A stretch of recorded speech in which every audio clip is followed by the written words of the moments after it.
वासुकी नावाच्या सर्पाच्या नगरीत डांबून ठेवलं।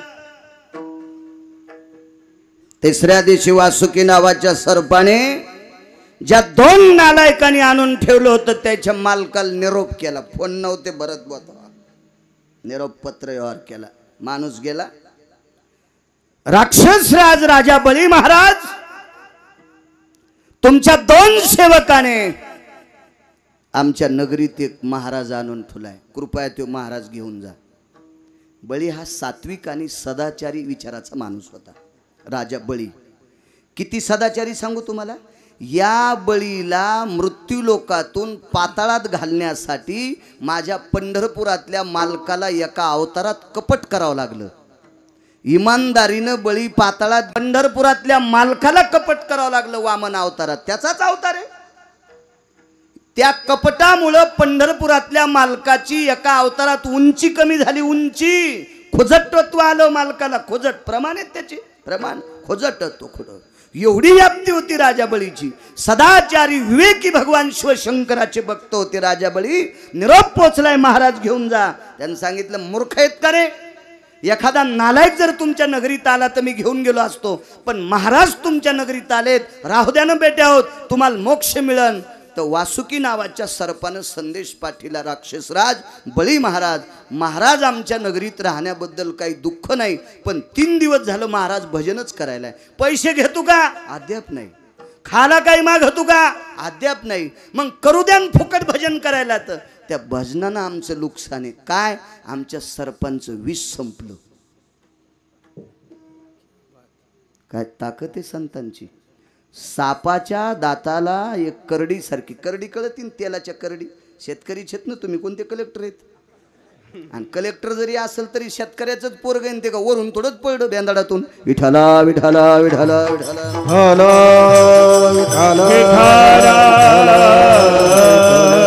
करडी सारखी अशी लहानशी मोठ्या सर्पाच्या दाताच्या टाळूला एक पिशवी असते, त्या पिशवीत विष असते। पडबवा तो दात माणसाला टोचल्याच्या नंतर विष जातं आणि माणूस मरून जातो। सर्पाच्या 6 मात्र्यातलं विष संपलं। आणि जी त्या कारागृहाच्या जवळ जी लोक होती का, 227 जाती होत्या सर्पाच्या, 227 जाती त्या निर्विष झाल्या। झाले गुरुजी, निर्विष झाल्या, निर्विष। त्याला विषच राहिलं नाही। हे चीनमधल्या चोट्ट्याला खाला सरपती तयार केले। म्हणले चीनमधले लोक सर्प खातेत, कोबरा खाय बरं म्हण, खाय बरं कोबरा। काय कोणाची मायवी आली कोबरा खाला? खोबरं नाही, कोबरा नावाच्या सर्पाची जात आहे। महाराज ते किती विषारी सांगू। कोबरा नावाच्या सर्पाला शास्त्रामध्ये वेगळं नाव आहे, पण मी काय गुत नाही घेतलं त्याचं नाव सांगायला। तुम्ही गंजा मोबाईलवर दुसऱ्याचं इचकितात, कधी कधी शास्त्र इचका ना। त्या सर्पानं 25 फुटाच्या अंतरावरून जर फुटकार मारली, आगा उरंग व्याळा भये विषाग्रानन पुटाची सोये मृत्यूची आला हे यमपंथे नैवम गांजा कसम लिखितम। हे काय गांजा फुक्यान लिहिलं का? 25 फुटाच्या अंतरावरून त्यानं जर फुटकार हाणली आणि 1 तिळा इतका थेंब जर तोंडावर पडला तर 14 सेकंदाच्या आत माणूस मरतोय। तो कोबरा खाल्ल्यावर चीन मधले वाचते नव्हे ते भुताड, हा नाकाव भिताड पडल्यावानी माणसं आहेत ना ते। त्यानं आपल्याकडं कोरोना पाठीला ना त्या हलकटायनं। पांडुरंगाला विनंती करा आता देवा, त्याचा पाहुणा त्याच्याच घरी जाऊ दे, आमच्याकडे नको येऊ देऊ। इमानदारीनं त्याला स्तवन करी जा। आपल्याला कसं होतं माहिती आहे का, पाऊस आल्यावर छत्री दिसती, कुठं ठुलीस ग कौशे, कौशीचे डोळे गेले, दोन्ही गुल्प शाट झाले, तिला छत्री गवसती वे आता।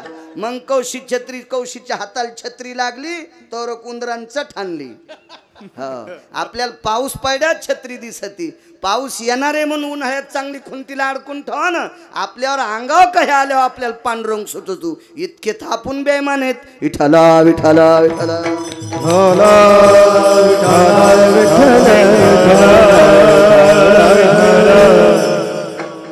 227 जातींचं विष संपलं। पुन्हा काही मुद्रा होत्या, मर्यादा होत्या, जाऊ द्या, हे सगळं कुठं सांगायचं। 4 जाती गावाच्या बाहेर, त्या 100% विषारी राहिल्या आणि काही जे सर्प होते 6 मात्र्यात विष संपलं. कोण महाराज असेल? त्या महाराजाचं नाव होतं मुनिश्री चवन. मुनिश्री चवन. काय व्याप्ती असेल चवनांची. जिनच्या पॅन्टीवाल्याला चवन नाही कळायचा, लय सोपा आहे चवन महाराज. सांगतो तुम्हाला कोण होते. चवन नावाच्या महाराजाचं वयाच्या 95व्या वर्षी लग्न झालं.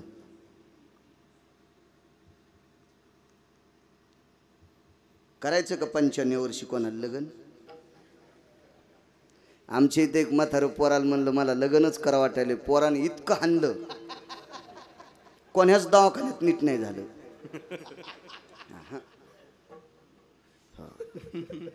तुम्हाला राग येईन म्हणून आमच्या गावातलं म्हणायलो, समजून घ्या मी कुठलं सांगायला होतं. हो ना. वयाच्या 95व्या वर्षी लग्न झालं. नवरी काय वयाची असेल माहिती तुम्हाला? 17 वर्ष 3.25 महिने. 17 वर्ष 3.25 महिन्याची नवरी आणि 95 वर्षाचा नवरदेव. इतक्या कमी वयाची पोरगी एखादा बाप एखाद्याला? अहो असे डोळशेस असे पाहिल्यावर असं वाटतं इंद्राचा भाऊच का काय. पण ते बी वाट सुबर बायडाटे टाकू टाकू बेजारे त्याला कोणतेच पाहुणे होंगिनत. तर वयाच्या 95व्या वर्षी लग्न करीत असतात कोणी. दिलं पोरीच्या बापान पोरगी. लागलं लग्न. लग्न लागल्याच्या नंतर साडे झाले. लग्नातले फार सुंदर नियम असतात. वाघनिचे आपण त्याला म्हणतो वाघिंसा. वाघिंसा काय नावाचं काही मिळत नाही. आषाढ महिन्याला आखाड, मृग नक्षत्राला मिरुग, पुष्य नक्षत्राला पुख, विश्वामित्राला ईशा मैतर. महाराजाईल दम नाही, कीर्तनाईल दम नाही, भागवताईल दम नाही, गुण कोणालाच नाही. किती महाराज फुकल्यावर सुधरतांत सुधरू तुम्ही.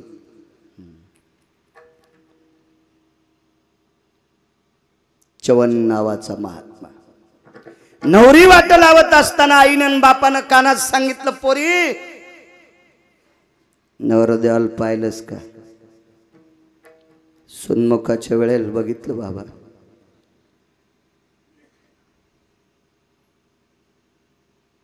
आईने विचारलं, सुन्मुखाच्या वेळेस पाहिलंस? आईला मागच्या महालात नेलं, हाताला धरून सांगितलं, माय सुन्मुखाच्या वेळेस पाहणं हा औपचारिकता धर्म आहे, पण मी जंगलातच साधू पाहिला होता. कारण त्या महाराजाचे डोळे इनच फोडे होते. इनच फोडे होते. ठीक आहे ताई. माईनं सांगितलं, जो 95 वर्षाचा म्हातारा नवरदेव आहे त्याला डोळे नाहीत, त्याच्यासोबत तू लग्न करण्यासाठी तयार कस काय झाली? बाबांचं ऐकून का? नाही म्हणे आई. ते महाराज एवढे अधिकारी होते, ते वारुळ त्याच्या अंगावर झालं तर मी डोळे फोडले. गाई त्यांचे डोळे फोडले. त्यांनी डोळ्याला वेदना झाल्यावर असे हात झटकिल्यावर वारुळ फुटलं. दुपारचा सूर्य बघितला तर महाराजांचं तेज पाहिल्याच्या नंतर सूर्य ढगाच्या आडंगी जात होता. इतकं भक्तीचं टोक होतं महाराजांचं. इतकं भक्तीचं टोक. आई, ज्या महाराजाच्या तपाच्या तेजाला जगाला प्रकाश देणारा सूर्य लाजतो, ढगाच्या आडंगी जातो, माय त्या साधून जर हातात पाणी घेतलं असतं, शाप दिला असता, ज्याने कोणी माझे डोळे फोडेत त्याच्या कुळाचा सर्वनाश हो आई, हे आपलं राज्य कापूर पेटल्यासारखं धन धन धन धन पेटलं असतं ग माय. म्हणून एकटीच्या अपराधामुळं राज्यातली सगळी माणसं जळून गेले असते. म्हणून माफी मागितली आणि साधूचं पाणी ग्रहण केलं. वा बाई वा, कुलाचं रक्षण केलंस. तिचं नाव होतं सुकन्या. काय वानू आता न पुरेवाणी.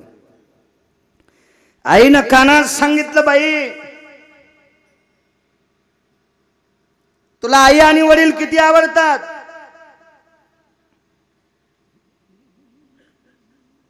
माय पोरीला विचारलं, बाई तुला माय आणि बाप किती आवडतात? होठ असे कर कर कर कर दाबले.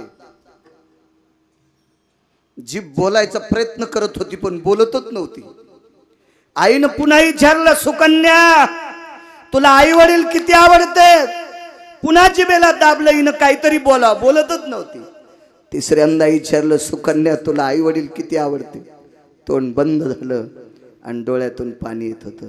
याचा अर्थ मायबाप किती आवडते ते सांगण्यासाठी वाणीच नव्हती. जिभच पुरत नव्हती. सांगितलं आईनं सुकन्या लक्षात आलं तुला आम्ही किती आवडतो.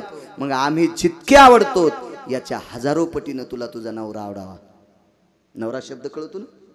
हजारो पटीनं तुला कुंकवाचा पती मालक आवडावा.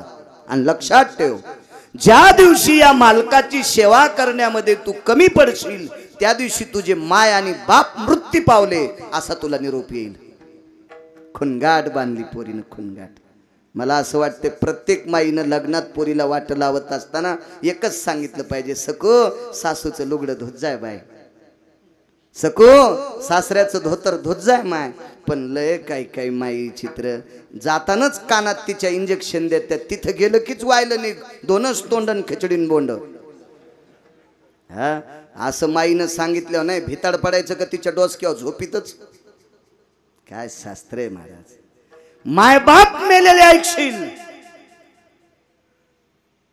व्यंकटबुवा अशी सेवा केली की त्या सेवेच्या पुण्याईनं सनत कुमार आश्रमावर आले. सनत कुमार नाव ऐकलं असेल तुम्ही. कोणाला म्हणते सनत कुमार? हा अश्विनी कुमार आणि सनत कुमार ह्या साहिदोनी 12 देवता आल्या. ह्या 2 देवतेची कृपा धन्वंतरीवर असल्याशिवाय वैद्य आजार नीट होत नाही.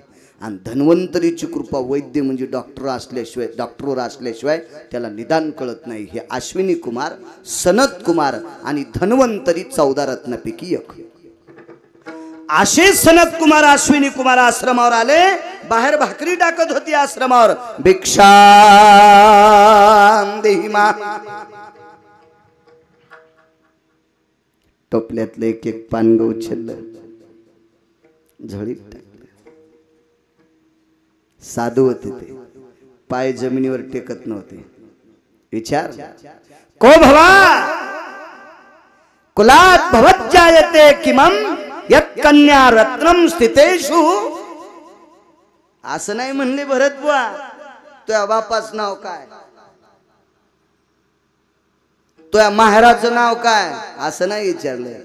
ना कृत संगा भव सकल सुदे यत पर पटले यति जायंती कृतजन भयतदि सकल सुदे. वंशानायाम पुनित भयोति वंशानायाम पुनित भयोति वंशानायाम पुनित भयोति. तम रत्नायां कन्या रत्ने को भव जाये सकल सुदे को भव जाये सकल सुदे को भव जाये सकल सुदे. असं कोणतं कुळ आहे की ज्या कुळामध्ये तू प्रभावशाली कन्या रत्न म्हणून जन्माला आली? राजा शर्यतीचं कुळ. शर्यतीयाम अनंत्र भयो अनर्थ सुते रेवत भयो. रेवत कन्याय जायते जगदानंदम कंदम पतये जगदानंदम कंदम पतये जगदानंदम कंदम. कोण्या कुळातल्या? किती गोड सांगितलं तिनं. मी राजा शर्यतीची कन्या आहे. जिहम कुलायम अनर्थ सुतो. ज्याच्या पोटाला अनर्थ नावाचा पुत्र आला. अनर्थ सुतो रेवत सुतो. ज्याला रेवत नावाचा पुत्र झाला. रेवत जायम कन्या रेवती. ज्या रेवताला रेवती नावाची कन्या झाली. जगदानंदम कंदन पतये सकल सुदायती वात्सल्यो. आणि ती पंढरपुरातल्या मालकाची 8व्या अवतारातली मोठी भाऊजाई बलराम दादाची पत्नी. मी त्या कुळातली मुलगी आहे. त्या कुळातली पोरगी. आपल्या पोरीला विचारल्या सखारामजीची आणशीराम तात्याची आणि ते गोविंदराव नव्हते का खाल्ल्या वाड्यातले लंगडे. आणि ते सावकार नव्हते का एक गुलूब शाट झालेले. हो, त्याचा खाल्ला कोण वाडा होता तुम्हाला नाही म्हणायला. हो, आणि पलीकून त्याची ती हंडी मसड होती ना एक शिंगाची, ती एक शिंगाची मसड, आणि ते पलीकडा वाडा, दारात बांडी कुत्री बसलेली, आणि मी त्या वाड्यातली आपले ना असं सांगितलं असतं. काय कुळ सांगितले महाराज. सनत कुमारांनी कुळ ऐकल्याबरोबर हृदय पाजरत होतं. हृदय काय वानवाता न पुरी वाणी. काय व्याप्ती आहे संतांची. वा. दुसरा प्रश्न अश्विनी कुमारांनी केला. गळ्यात मंगळसूत्र होतं, असं बारीक मंगळसूत्र होतं. मांडी घालून भाकरी करीत असताना एक बोट उघडं दिसलं, त्याच्यात जोडवे होते आणि हातात बांगड्या होत्या. घालीत होती ती बाई असल्यामुळं, ती बाई असल्यामुळं बांगड्या घालीत होती. हो पवार बुवा, घालीत होती ती बाई असल्यामुळं. बांगड्या घातल्या पाहिजे बायकांनी, खेड्यातल्या घालत्यात. एक माणूस म्हणला, महाराज तुम्ही कीर्तनात बांगड्याचं लय सांगता, आमच्या पोरायची माय बांगड्याच घालीनं. मी म्हणलं तू सांग जाय ना, तुमचं कीर्तनच कानापाशी ठेवतो म्हणला मोबाईल, पण ती ऐकच ना, काय करावं. मी म्हणलं मग तू आता बांगड्याच घालायच्या ना, तू मला घाल. हो, घाल मला. हो, तू हे ऐक ना, मी काय करू. बांगड्या होत्या तिच्या हातात. हस्त कंकनो मंडित जायो, गळसूत्री आणि कंठ सुदाया, पाचू बंद बब सकल सुदे. क्या बात आहे. उजडूस तर चलू दे आता. दोन पाचूबंद मणी आहेत, दोन गोत्राचे, सुंदर मंगळसूत्र.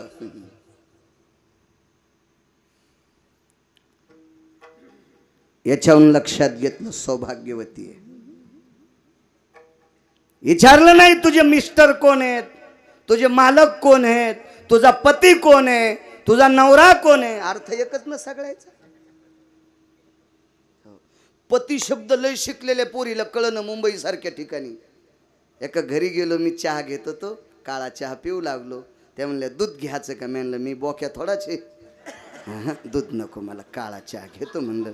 मी थोडाच बोक्या आहे म्हणलं, दूध प्यायला नको. आणि त्या बाईनं चहा केला मस्त, सुंठ अद्रक काय असते ते असं टाकून तुमच्या इथे प्याला तसा. मी म्हणलं बाई तुमचे पती कुठे आहेत. तिला आज आरबाळ्यावणीच झाली पती म्हणल्यावर. तर आमच्या संघ एक तुमच्यावानी शिकलेलं होतं. ते म्हणलं बाई तुमचे मिस्टर. मी आत्ता बोलिते. तिला मिस्टर म्हणल्यावर लक्षात आलं, पती शब्दच नाही कळाला ना. आपले शब्द सगळे फुकून दिले, शेकत बसले. हो, आणि त्यानं राज्य केलं ना, अजून त्याचे शब्द आपल्या बोकांडीवर ठेवलेत. ओझ उतरीत नाहीत माणसं. बाई मिस्टर कुठे आहेत तुमचे. आत्ता बोलिते. लगेच फोन लावला. अरे रमेश, ए रमेश, लवकर ये बरं, आपल्याकडे गिरगावकर आलेत. तर रमेश आला असा माय मेलेल्या वघारावानी, गुडघ्याला गुडघे घासू लागले असे. असा रम्या चलू लागला नेभळटवानी. तर मला वाटलं लहानपणी हिचं दूध गीत संपलं असं म्हणून पोरगा असं झालं का नाही कुपोषित. मी म्हणलं बाई हा किती नंबरचा मुलगा आहे. हेच माझे मिस्टर आहेत. मी म्हणलं मला नको बाई चहा, मी थंड होण्यासाठी ठुलता. मी म्हणलं मी नाही चहा घेत. अहो सुंट मिरे टाकलेत. मी म्हणलं तूच घे बाई, तू नवऱ्याला जर रमेश म्हणतीस तर तू या घरचा चहा प्याल्यावर मग गाडी पुलाखाली जाईन. मला नको बाई तो चहा. येतो मी, येतो येतो येतो. विचारलं नाही तू कोणाची पत्नी आहेस. कसं विचारलं. वाजिता का भरत बुवा. कुमकुम चिरी भवल लाट पटले, जी नाम यायति द्वंद्व कुलाना, गोत्र भिन्न भय जायन्ते, समिलन गोत्रम क्रियाति जायम, समिलन गोत्रम क्रियाति जायम, समिलन गोत्रम क्रियाति जायम. क्या बात है.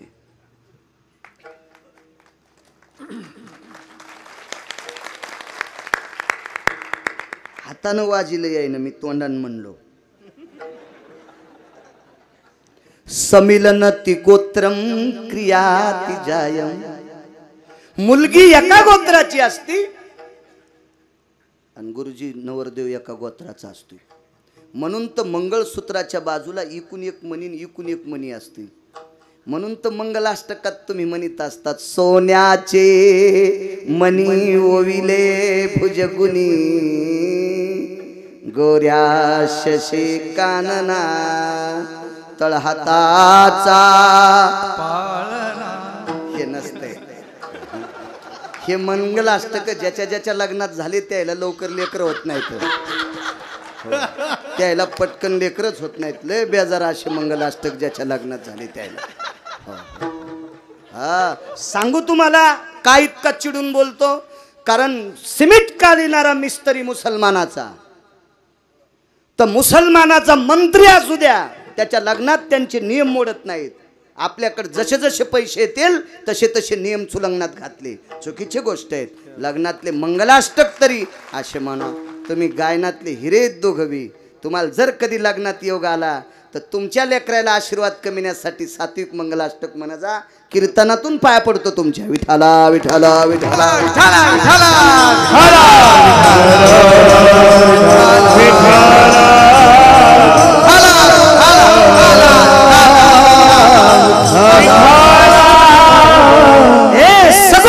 मिलनो भयम कुमकुमम ललाट प्रपटलो को भवा. म्हणजे जे गोत्रामध्ये ज्या गोत्रात मिलन झाले ते गोत्र कोण, ज्याच्या नावानं कुमकुम चिरी लावती तो कोण. भरतबा भाकरी करता करताच शब्द गेला. नामनिष्ठ भय यतो जायत ते यत पुनिता भव कर्म सुदे, पुनितं भयतति चिंतयामि पुनितत भयति चिंतयामि पुनितत भयति चिंतयामि. ज्याच्या नावानं कुंकू लावलंय ते बाजूच्या पर्णकुटीमध्ये ईश्वाच्या मालकाचं चिंतन करीत बसलेत सावकार. सनत कुमार आतमध्ये गेले, पाहिलं तर डोळे भग्न झालेले होते. काय वानवाता न पुरे वाणी. आणि भगवंताचं चिंतन करीत करीत करीत करीत करीत करीत इतकं मन तल्लीन झालं चवनांचं. अश्रू अनावर झाले. आपले अश्रू इथून किंवा इथून येत असतात भरतबुवा, डोळे फुटल्यामुळे अश्रू सरळ येत होते. ते चिंतन पाहिलं सनत कुमारांनी, हातात हात दिला. हाताचा स्पर्श लागल्यावर लक्षात आलं सनत कुमार आहेत. हो, ज्याच्यावर अश्विनी कुमारांची सनत कुमाराची कृपा झाली त्याचं काहीच दुखत नाही. अश्विनी कुमाराच्या कृपेशिवाय माणसाची यादीच जात नाही. डोळ्याची 10 वेदना थांबल्या, लक्षात घेतलं अश्विनी कुमार आहेत. फटके डोळे आणि डोकं पायावर टेकलं. कोण? मी चवन आहे. 3 वनस्पती एकत्रित केल्या. अश्विनी कुमारांनी डोळ्याला लावल्याबरोबर अशी हाताची चुटकी वाजावा इतक्याच वेळात पवारबाद दृष्टी आली. काय ताकद त्या 3 वनस्पतीत. आणि मग विचारलं, दारातली आपली पत्नी जी कशी सेवा केली, कशी सेवा अश्विनी कुमारांनी सनत कुमारांनी चवनांना विचारल्याच्या नंतर आई वडील किती आवडते असं सुकन्याला विचारल्यावर ती बोलत नव्हती, तसे चवन बोलत नव्हते. याचा अर्थ असा होता, आई लेकरावर जितकं प्रेम करते त्याच्या हजारो पटीनं बायकोनं नवऱ्यावर प्रेम केलं. आणि एवढ्या सात्विक पतिव्रतेच्या जीवनात इतकी विसंगती. नवराने 100 वालांनी आणि नवरी 20 वर्षाची. हा संसार कितपत गोड. म्हणून 52 वनस्पती एकत्रित केल्या आणि चवन नावाच्या मुनीला त्या वनस्पतीचं चाटण दिलं. चाटण प्राशन करायला लावलं. म्हणून तर चवन प्राश नावाचं प्राशन आहे. त्याचा दाढीवाला फोटो असतो त्या एका बरणीवर. तर ते इतकाच खाल्ला तर 105 वर्षाचं म्हातारं 20 वर्षाचं झालं. मी आता लोक 80 किलो खाल्लाय, मग केस पण काळे होईन डोसक्याचे. हे चावणे असाच याच्यासाठी केलेला चावणे. ते सनत कुमारांनी अश्विनी कुमारांनी केलेला प्राश चवन नावाच्या ऋषीला दिला. म्हणून चवन प्राश नाव किती गोड असतं बघा. हा चवन प्राश 20 वर्षाचं तारुण्य आलं. कशाच्या भक्तीवर? बायको अधिकारी, नवरा अधिकारी. म्हणून जरा गेली, तारुण्य आलं. मालकाचं तारुण्य म्हातारपण घातलं, तारुण्यात विलेपण. इतकं खोड असणारे च्यवनमुनी यांनी भजन केल्याच्या नंतर सापाचं विष संपत होतं. ते भजनाचं टोक किती मोठं असेल ही व्याप्ती संताची म्हणून तुकोबाराय म्हणतात.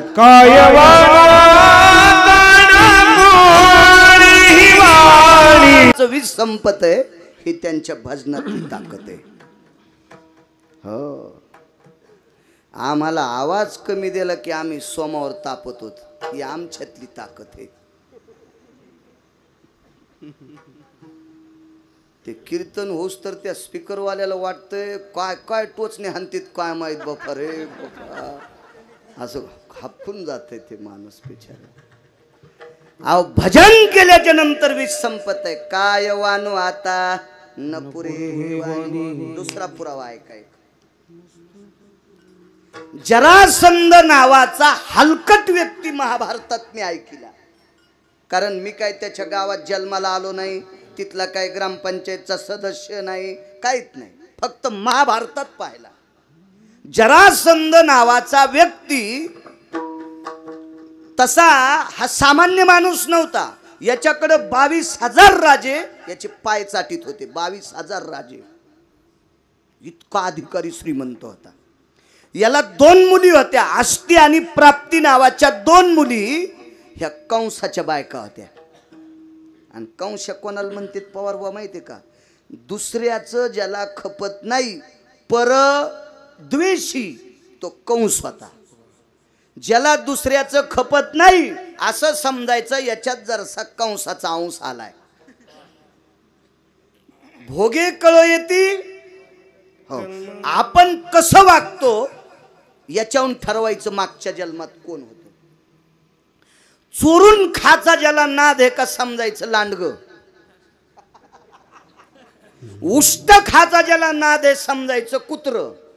हो, आयुष्यभर काम करतो, बँकेत कोटीन धोत्राल गाठी, सप्त्याल पट्टी नाही, घरी बाजार आणत नाही, दिवाळीला मिठाई नाही, नुसत्या थप्प्यात लावायला पैशाचा, असं समजायचं बैल होता.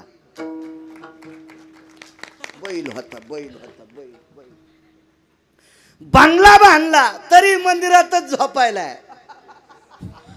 असं समजायचं गध होतं. गध तुम्ही मंडपात बांधा, झोपतच नाही. वल सावलीला झोपते, वल सावलीला, वल सावलीला गध. आणि लय माणसं बैलासारखे नुसत्या थप्याच थप्याच. आमच्या इथं एक माणूस संडासला गेला तरी रिकामा येत नव्हता. कोणाची बी कानी सोडून आणि कानी कळतील तुम्हाला चराट कोणाचं हा सोल का यठण सोडून आणत होता. यठण त्यानं आवताचे जू 250 चोरून आणले. त्याच्या मातीला एकही लाकूड दुसरं टाकलंच नाही, चोरलेले जूच टाकले. ज्वातच जळाला, ज्वातच आमच्या इथला माणूस. गळ्यात शपथ मी फक्त दुसऱ्या गावाला राग येईन म्हणून माझ्या गावातलं म्हणायलो. इतका हलकट आमच्या गावात माणूसच नाही. हे समजून घ्या कोणाचं सांगायला. नुसत्या थप्प्यात लावायलाय पण काही भोगत भोगत नाही. वैकुंठवासी धर्मभास्कर निवृत्ती बाबा वक्ते सांगायचे, देवान जर तुम्हाला श्रीमंती दिली तर दान करा, गरीबाला कपडे द्या, सप्त्यात अन्नदान करा. एक वाक्य सांगायचे गुरुजी. नाही देव वाटत ना मग चांगले कपडे घाली जाईन, चांगलं खात जाय, लोकाला देईन. हो, आणि सुनाला म्हणून तू रानात येड्याला जाईन, दुसऱ्याच्या तुरीच्या शेंगा तोडून आण आणि त्या तुरीच्या शेंगाचं खळबट.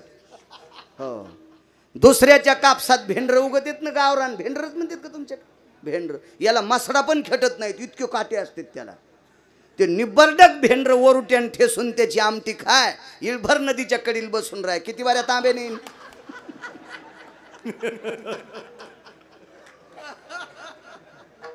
महाराज म्हणले तू भिकारी आहेस, श्रीमंत भिकारी. चांगलं राहाय, चांगलं खाय, नको देऊ कोणाला काही, पण चांगलं राहाय, चांगलं खाय आणि चांगल्या ठिकाणी फिरायला जाय. म्हणजे तीर्थयात्रा कर. काहीच करीत नाही, सगळं घरी आहे. बँकेत कोटीन धोतराल गाठी, बैल्या होता समजायचो. बैल्या ह्या बैल बैल होता. शास्त्र असं सांगतंय, आईनं लेकराला दुधाचा काला चुरला लहान लेकराला आणि त्याला खाय म्हणली. लेकरू असं चिवडू लागलं, त्याच्यावर माश्या बसू लागल्या. आणि मग अर्ध्या तासानं शेजारीन म्हणली, बाई निरशा दुधाचा काला आहे. माय म्हणली, माय मोघापासून बब्यानं चिवडीलाय, मी नाही खात. माय पण खात नाही पोरान चिवडलेलं. आणि जर एखाद्याला आवडत असेल तर समजायचं मागच्या जन्मात नक्की पाळलेलं कुत्रं होतं. अजून लक्षात घ्या, बिडालक नावाची जात शिकार करण्यापेक्षा जास्त चोरी ती. बिडालक म्हणजे लांडग. चोरून जर कोणाला अपेक्षा, कोणाचा चोरून ऊसच मोडायचा, कोणाचं चोरून हरभरच उपटून आणायचं, कोणाचे 2-4 कांदेच चोरून उपटायचे, लसूणच उपटायचा, असं समजायचं हे मागच्या जन्मात लांडग होतं. असे लय मटे आहेत, पण कौरक उजडूच तर चोल द्यायचं का, हेच आपल्याला पुढं बघावं लागेल ना. महाभारतामध्ये जरासंध नावाचा व्यक्ती, याच्या आस्ती आणि प्राप्ती नावाच्या 2 मुली कंसाच्या बायका होत्या. परद्वेषी कंस, खपतच नव्हतं त्याला कोणाचं, याच्यामुळेच बेचैन होता. आणि हा जरासंध भीमानी मारला, हे तर तुम्हाला माहिती आहे. भीमानी मारला. भीमानी मारल्याच्या नंतर कसा मारला ते सगळ्यांना ज्ञाते. मला फक्त सांगायचंय, काय वानू आता न पुरे वाणी, संतांच्या भक्तीचं टोक काय, याचा मुद्दा मला पटवून द्यायचा. मला महाभारत नाही सांगायचं. कालांतराने त्या जरासंधाचा अंत्यविधी झाला आणि त्याचे हाडं एका गंगेत टाकले. राख राख टाकतात ना आपल्याकडे, पण गंगेत राख टाकतात. आस्ती एका गंगेत टाकल्या. गंगेत आस्ती टाकल्याच्या नंतर जरासंधाच्या आस्ती कोणाच गंगेनं स्वीकारल्या नाही. कोण्याच नाही, कोण्याच नाही, कोण्याच नाही. हरिद्वारला 14 दिवस जरासंधाच्या आस्ती होत्या. बघा, बकदालभ्याचा आणि लोमशाचा पुरावा आहे. जरासंधो भय अस्तीना आयुधम धातव्ये तिथि देवम नारायणो सत्पुरुषाना नारायणो सत्पुरुषाना नारायणो सत्पुरुषाना. नारायण नावाचे भगवान हरिद्वारला शंख, चक्र, गदा, पद्म, आयुध, बाण, भातुड हे सगळं घेऊन भरत शास्त्री तिथं नारायण. आणि त्या हरिद्वारला असती 14 दिवस तर्पण केलं त्याच्या नावानं. पितराचं तर्पण असतंय. दक्षिणेकडे तोंड करून. आपल्या घरात जर कोणी वारलं तर त्याची पूजा करत असताना ते मंत्र म्हणणारा दक्षिणेकडे तोंड करून असला पाहिजे. आपल्या घरात जर पोरायच्या वाढदिवसाचे फोटो असतील तर भिंतीवर दक्षिणेकडे तोंड करून लावायचे नाही. दक्षिणेकडे तोंड करून जिवंत माणसाचा फोटो लावला तरी पाहणाऱ्यानं समजायचा मेला. असं शास्त्र आहे. कशाचे फोटो लावा याचे सुद्धा आखली नाहीत लय लोकायला. 45 लाखाची गाडी घेतली पूजेल मला बलिलं. लॉकडाऊनमध्ये आपले पूजा पाठ वास्तू शांत्या बंद नाही ठेवलं मी. आपलं सुरू ठेवलं पाहिजे माणसानं. सुरू गाडीच्या पूजेल बलिलं. तर पूजा करताना माणूस मधात बसवा लागतो एक. अजून याचं बी ध्यान नाही. माणसं गाडी बंद करीत तिथून बाहेरून पूजा करतात. शनियाम अंशस्ततो जीवितम आदिष्टिताम पूर्णोरोयती वाहनत्रयम विघ्नोर निरशनन हितार्थायाम तत्. असं एक तर त्याचे आता ते लय दिवसापूर्वी करीत होतं. आता काही म्हणत नाही मंत्र मी येते मग असं बशीत असते. तो मालक मायापाशी तांब्या घेऊन आणि त्याच्या शिटावर कुत्र. लय कुत्र्याला कळत नाही कुत्र कुठं बसवा. बऱ्याच कुत्र्यांना कळत नाही कुत्र कुठं बसवावा. अरे 45 लाख रुपये दिले श्री कुत्र्या, कुत्र तिथं बसित नसते. पायीची वाहन पायी बरी शास्त्र आहे त्याच्यासाठी. घरात घोड्याचं चित्र असावं का नसावा, वाघाचं चित्र असावं का नसावं, काय मिळ नाही. कुठं काही चिटकून दिलेलं कुठं बी. हे रे बेकार चोट धंदे सगळे. काय करायचं आपल्याला. 14 दिवस हरिद्वारला असती. वापस आल्या उघडतच नव्हत्या. मला जसं कळतंय तसं आमच्या परिसरातले 5 लाख लोकांच्या हाडं तुमच्या ढालेगावला टाकले असतील, रामपुरीला. पण पावसाळा संपल्याच्या नंतर गंगेला पूर गेल्यावर एकही हाड गवसत नाही. सूक्ष्मदर्शकानं पण पहा, एकही सापडत नाही. जरासंधाच्या आस्ती 23 वर्ष विघळल्या नाही. 23 वर्ष जशाल तशाच होत्या. नंतर या आस्तीचं काय काम केलं माहिती आहे? शकुन्या नावाचा हलकट व्यक्ती होता. शकुनी नाही म्हणत मी त्याला, शकुन्या. ह्यो दुर्योधनाचा मामा होता, गांधारीचा भाऊ होता. हे हलकट आहे शकुन्या. का हलकट? सख्या बहिणीच्या पोरायला पत्ते खेळायला लावले. चांगला असतो का मामा तसा हलकट?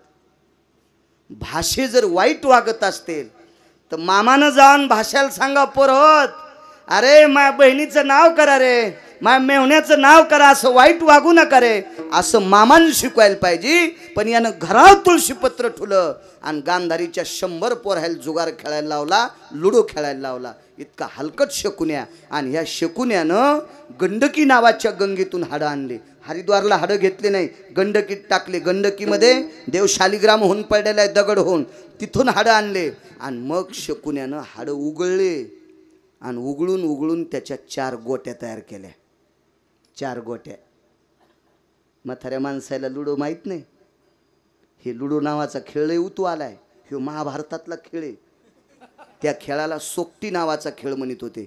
ह्या लुडो नावाच्या खेळामुळं धर्मवीर पांडवांसारख्यांना बायको इकावं लागली होती. यायला आधीच कोणी देईन तर हे काय ऐकतील? हा, कोरोना कोणी वाढीला सांगू का तुम्हाला? मुंडक्यात मुंडके घालू घालू लुडो खेळणाऱ्यानंच कोरोना वाढील ता.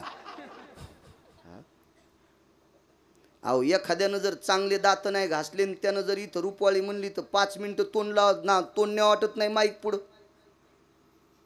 असं होतंय की नाही कधी कधी? तर 4 माणसं थुत्रात थुत्र घालून लुडो खेळत होते. काय येडपटपणा असले. महाभारतातला खेळ आहे ते लुडो, सोक्ती नावाचा खेळ. आणि या सोक्ती नावाच्या खेळाला ज्या फेकायला गोट्या असतात का, हे बोट दाबलं की लुडोवरची गोटी. तुम्ही म्हणताल तुला इतकं कसं काय माहीत? आता मी तुमच्यातलाच आहे ना. हां, मी काय वरून थोडाच पडलो असा आधार? तुमच्यातच आहे ना, तुमच्यातलाच आहे मी.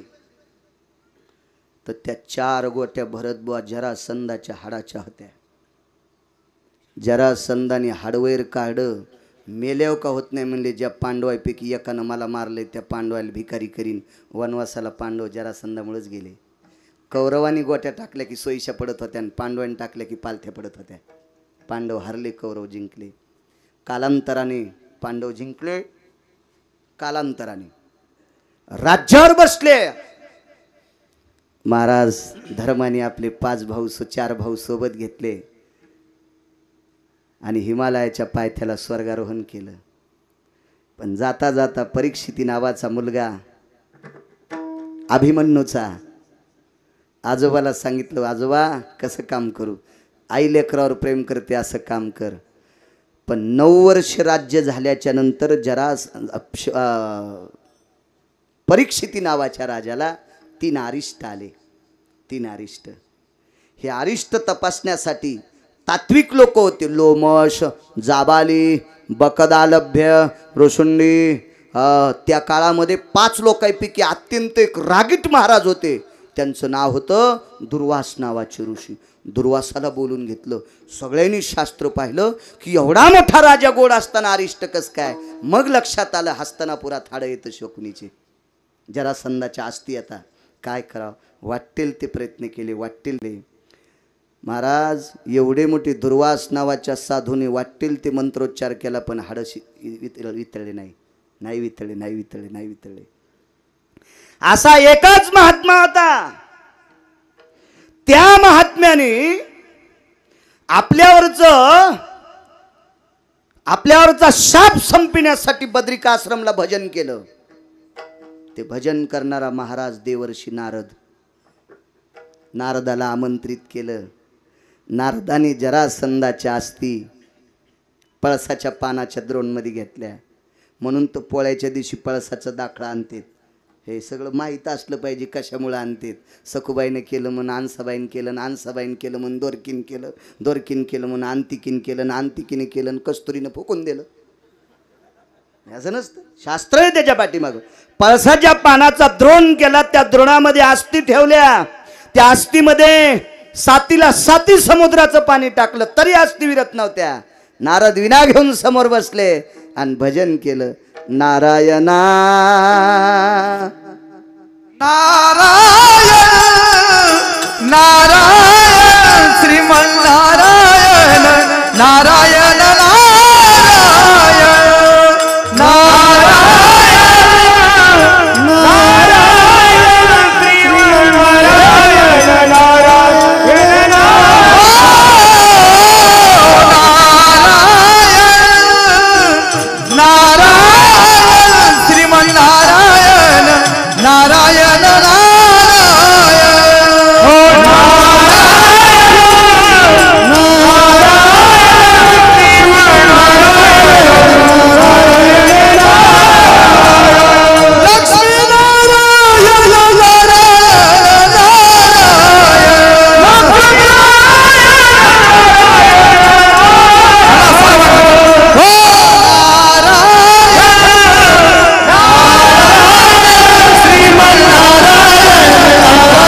भजन सुरू केलं. नारायण नारायण बोलील ते बृहस्पतीचा अत्यंत जवळचा अत्यंत फार घनिष्ठ सेवक होते. नाव घरी गेल्यावर पाक काय होतं, त्यांनी नाक मुरडिलं.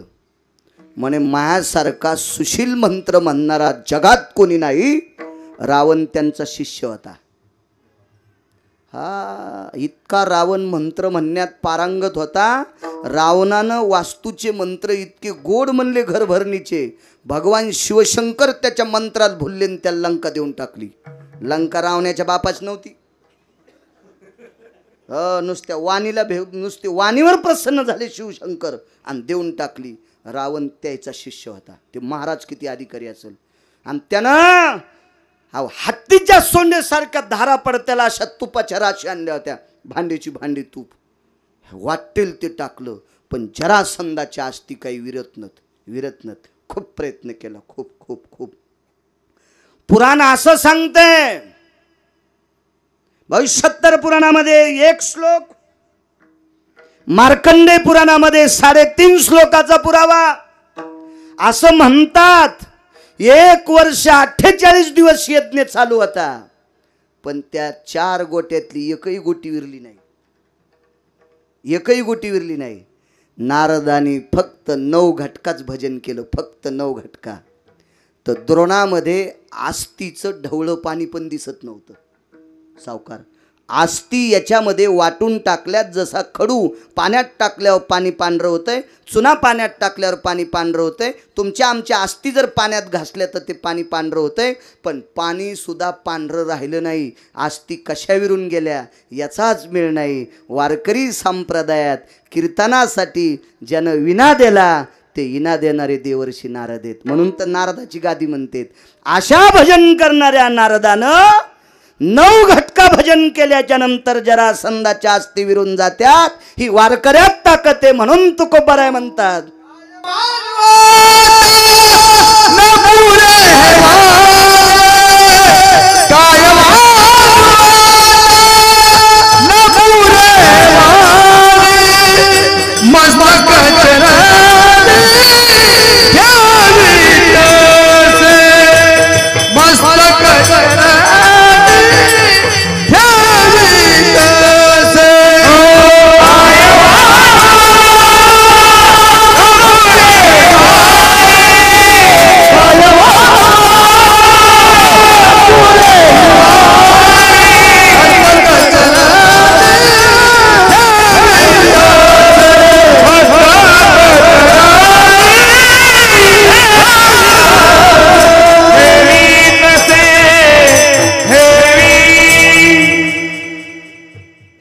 संपलन टाइम महाराज.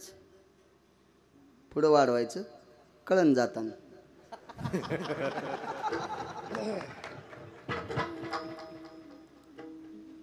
आपण आपला टाइम झाल्यावर आवरलं पाहिजे. वरण शिजल्यावर शहाण्याबाईनं गॅस बंद केला पाहिजे. वरण शिजलं तरी गॅस सुरू ठेवला. गेलं जळून ते. शिजल्यावरी जाळ वाया जावयाचे मूळ. 11च्या नंतर कीर्तन हे बोट मोडतेत. हो 11:15 वाजले की टाळ जसे वरण प्याला हातात घेतलीत वाजितच नाहीत. चला पुढे सरकतो. पहिल्यांदा आलो ना. 2723 वाचन माझं पूर्ण होतंय महाराष्ट्रातलं. हे बसायचं वय नाही. पण 2019ला अपघात झाला तर आमच्या ड्रायव्हरनं ट्रॅक्टरवर गाडी घातली का ट्रॅक्टर आमच्या गाडीवर आलं. मला काही कळालं नाही. पण तेव्हापासून जरा गुडघा गॅप आहे म्हणे याच्यात. आता किती कीर्तन भरल्यावर गॅप भरतो काय माहित. आता तेच कळलं मला. विठला विठला विठला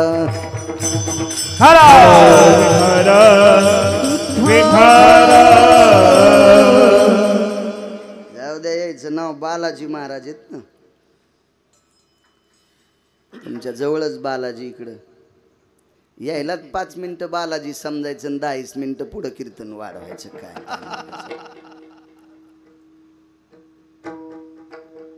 तुकोबरायचे 14 टाळकरी. ज्या साधून संतांचं वर्णन करत असताना महाराज वाणी पुरत नाही असं तुकोबराय स्वतः म्हणतात. त्या तुकोबरायची व्याप्ती किती मोठी असेल. सोमदादा आवाज कडक. योगासाला तुकोबरावर असीम प्रयत्न करणारे एक श्रोता, तुकोबरावर असीम प्रेम करणारे एक श्रोता होते शिवजी कासार. फार मोठे सात्विक सदाचारी विचाराचा महात्मा. तुकोबरायचं परिसरात कीर्तन असलं की शिवजी कासारांना असं काही कळतच नव्हतं मी संसारिक आहे म्हणून. जाऊन कीर्तनात बसायचे. आणि एके दिवशी त्यांचा मुलगा आजारी पडला.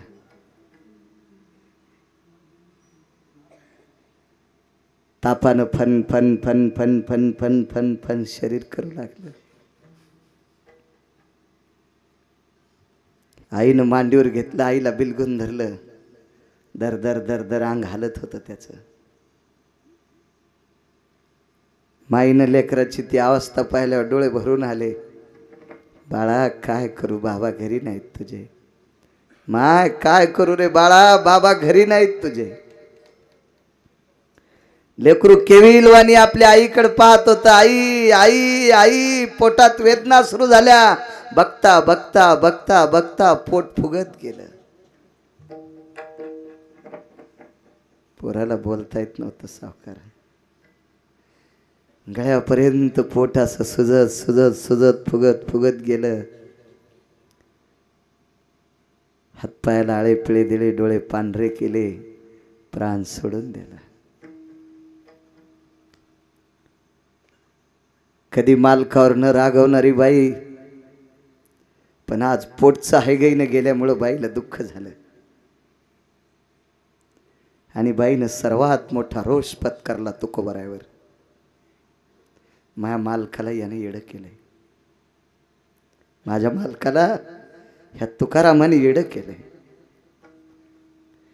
कसं बस पोरग उचललं, मानावर खांद्यावर त्याची मान टाकली. मेलेलं पोरग आहे, मेलेलं. तुकोबरायचं कीर्तन चालू. कीर्तनात आणून पोरग टाकलं.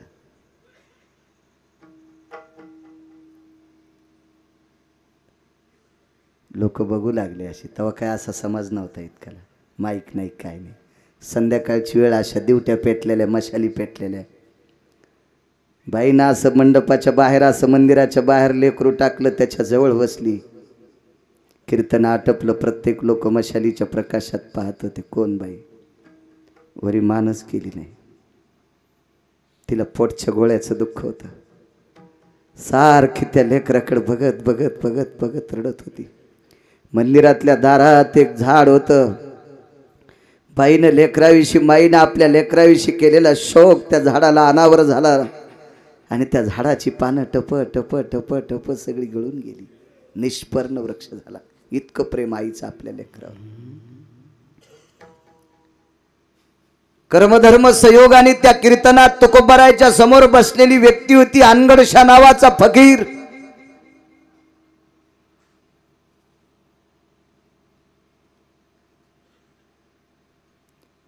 फकीराच्या बाजूला बसलेले एक शास्त्री होते. थोड्या काळापुरता तुकोबरायचा आणि शास्त्रीचा वाद होता भरतबुवा. त्या शास्त्रीचा आणि तुकोबरायचा थोड्याशा काळापुरता गुरुजी थोडासा वाद होता. पण कालांतराने तुकोबरायची महती कळाल्याच्या नंतर हे शास्त्री तुकोबरायच्या कीर्तनात बसायचे. रामेश्वर शास्त्री फार मोठी व्यक्ती होती. शास्त्री म्हणून घ्यायच्या लायकीची लोक होती. हा, पदवी लावून घेत असताना लाज वाटली पाहिजे. लाज. त्यानं पदवी लावून घेतली पाहिजे. गौरवायासाठी आणि स्वामी सेवेची कसोटी. गौरव जर करून घ्यायचा असेल तर त्या योग्यतेची ताकद असली पाहिजे. त्यानं आपला गौरव करून घेतला पाहिजे. परवाला मागच्या वर्षी आदर्श रिकामी जागा म्हणून एका व्यक्तीला पुरस्कार भेटला. आदर्श रिकामी जागा, ते काय होते बैठकीत सांगेल एखाद्याला. असा पुरस्कार राज्यपालाच्या तर्फे भेटला फडबुवा, आणि त्याच्यावर 23व्या दिवशी त्याचं दारू पिऊन लिव्हर फुटलं. राज्यपालाला माहित होतं का हलकट दारू पितो म्हणून? याची शिफारस ज्या नालायकाने केली, हे सगळं पाप त्या नालायकाच्या बोकांवर बसल. अहो, ज्याला रताळ खाली लागतात कवरी याची अक्कल नाही, ज्याला भैमुगाच्या शेंगा खाली लागतात कवरी लागतात याची अक्कल नाही, ज्याला मकाला कणी शेंड्याला लागते का बुडाला लागते का मधात लागते याची अक्कल नाही, त्याला आदर्श शेतकरी म्हणून पुरस्कार.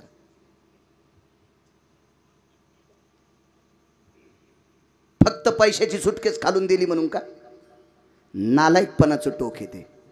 योग्य माणसाचा सन्मान केला पाहिजे, त्याला ती पदवी दिली पाहिजे. कुठं कुठं रस्त्यानं ॲडव्हर्टाईज बघत असतो बॅनर लावलेले. एक जणानं हातात गज धरलाय आणि लोखंडाची ॲडव्हर्टाईज केली. त्यानं इमानदारीनं गज 5 मिनिटं दाबावं, त्याला जर नाही फोडा आले तर पुन्हा कीर्तन करायचं नाही. त्याच्या हातानं गजाची ॲडव्हर्टाईज असते का? ज्वारी कोण्या महिन्यात पिरीची ॲडव्हर्टाईज त्याच्या हातानं. त्या खताच्या कंपनीवाल्याच्या अंगावच एखादं भितड पडावं. नालायका, अरे तुझा खत जे शेतकरी घेतेत, असा निष्ठेनं रानात काम करणाऱ्या शेतकऱ्याच्या हातानं ॲडव्हर्टाईज करतो या खताची, ज्याला आयुष्यात माहित नाही कांदे कुठे लावतात पत्राव का गच्चीवर, त्याच्या हातानं खताडाची ॲडव्हर्टाईज. हलकटपणाचं टोक आहे, हलकटपणाचं टोक आहे. शेताला पाणी द्यायच्या पाईपची ॲडव्हर्टाईज कोणी करावं भरत बुवा? ज्याला 100-200 एकर शेती आहे, त्याच्या शेतात 10-5 विहिरी येतात, त्यानं शेतातून पाईपलाईन करून कॅनलून पाईपलाईन आणली, तळ्याहून पाईपलाईन आणली, धरणाहून नाना प्रकारच्या कुठूनही पाईपलाईन आणून आपलं शेत वलं करतो आणि लोकांना पीक देतो. अशा माणसाच्या हातानं पाईपची ॲडव्हर्टाईज करावा. ज्याला गॅसचा पाईप कुठं खोसते ते माहीत नाही, आणि आमका पाईप वापरा, तो या पाईप खोसून द्यायला पाहिजे. विठाला विठाला विठाला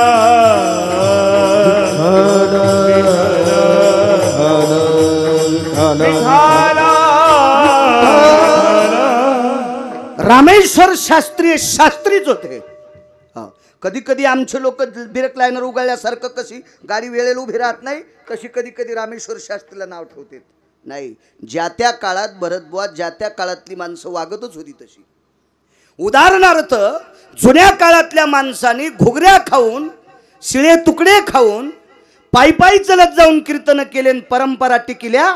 काल परवाच्या आमच्यासारख्या नकट्या महाराजांनं टपराच्या गाडीत बसून परंपरा मोडायच्या नाही, कारण त्यांनी दुष्काळात परंपरा टिकवल्यात. आपली लायकी नाही. ते का शास्त्री मान्य करत नव्हते तुकोबारायचं? कारण संस्कृतचे 10 श्लोक पाठ करायला बाळांतपणामध्ये, बाळाला जन्म देत असताना, डिलिव्हरी करत असताना ज्या बाईला जितका त्रास होत असतो ढाले गुरुजी, तितके ओरिजिनल श्लोक पाठ करताना शास्त्रीला होत असतो. ते का आपले श्लोक होते काय?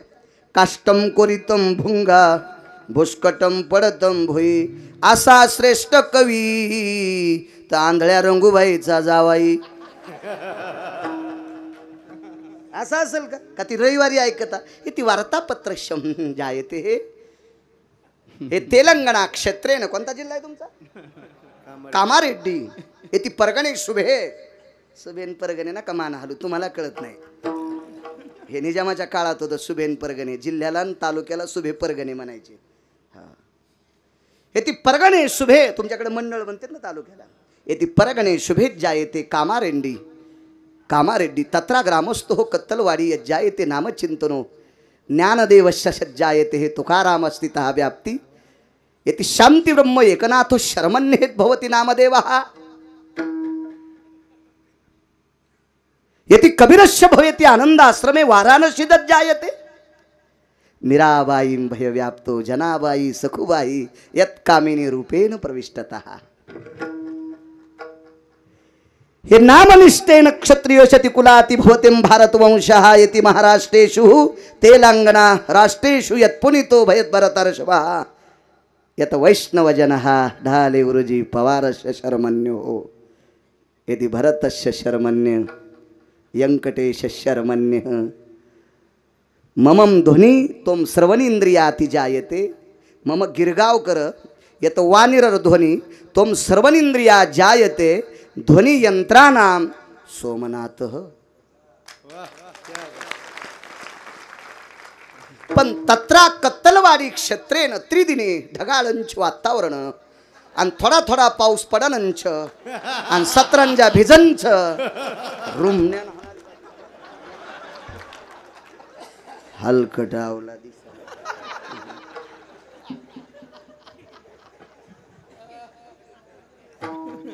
अशी संस्कृत असंगा. भरतबुवा आवर्तन म्हणायचे, शास्त्री आवर्तन. संध्येला गेल्याच्या नंतर तर पावसाळ्यात नदीला पूर आल्यावर पाणी लाल होत असतंय, हे तर कळतंय ना. लाल नाही हो द्या, गढूळ तर कळतंय ना. गढूळ होत होतं आणि गढूळ पाणी आचमनाला कसं घ्यावा म्हणून एक आवर्तन टाकायचे. जलतति वोघति भयतति जगयम आपाम पति भव निरतति जाय सरिता वोघति भयतति शास्त्रो ओघ भया भय जायन्ते मिमदति कृतुजनि संगति काला मिमदति कृतुजनि संगति काला मिमदन कृतुजनि संगति काला त्रिकटज भयतति व्याप्त सुधाना जलयति वोघनि गंगोदकयम आपांपति यम निरदति जायो अचमन भयतति क्रियजति संधो संध्यार विनियोगी नति जायो विलेपन सकलति सुदयति कालति छंद भयावति भयजन जायो.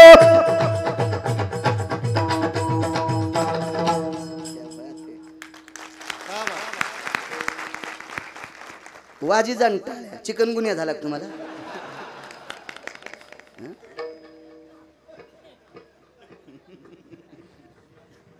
काय संस्कृत असेल. संध्याला पाणी घेईपर्यंत पाणी नितळ होत होतं. ही ज्याच्या मंत्रात ताकद त्यांना रामेश्वर शास्त्री म्हणते. पुंगाण्या शास्त्री होता का. आणि आशय शास्त्री अनगडच्या फकीराच्या बाजूला बसलेले. तुकोबरायाच्या आरतीचं शेवटचं कडवं लिहित असताना शाही संपल ती दौतीतली. टाक भिजली इतकी शाही नव्हती. तर शेवटचं कडवं लिहित असताना टाक रामेश्वर शास्त्रीनं मांडीत टोचला. मांडीतून रक्ताचा थेंब निघाला आणि त्या थेंबानं शेवटचं कडवं लिहिलं. आरतीचं कोणतं म्हणता येईल का. तो किता तुलसी ब्रह्म तो कासियाले तो किता तुलसी ब्रह्म तो कासियाले मनुनी रामेश्वरे चरणी मस्तक ठेविले चरणी मस्तक ठेविले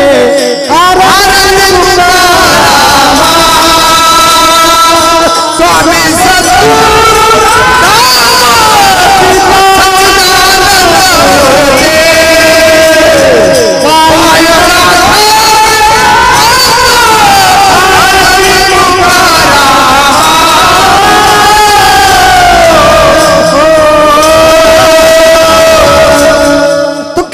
तुलनेशी हे कडवं रक्तानं लिहिलंय. लाल रंग प्रेमाचं प्रतीक आहे. आणि किती प्रेम तुकोबरायचं त्या कडव्यात दाखवून दिलं रामेश्वर शास्त्रीने. आणि त्या रामेश्वर शास्त्रीला अनगडशा फकीर काय म्हणतो. शास्त्री जी यही तो कोई मुर्दा आया है.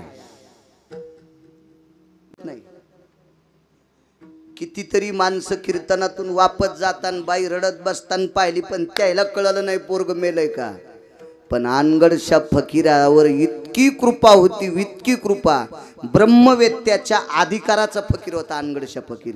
शुक याज्ञवल्क दत्त कपिल मुनी हे चार जसे ब्रह्मवेत्ते होते तसे कलियुगातला अनगडशा फकीर ब्रह्मवेत्ता होता. अनगडशा फकीर म्हणजे आपल्या फकीरासारखा नाही. इस्तूत अरे चांगल्या हल्ला गुडला इस्त्या उठ टाकली.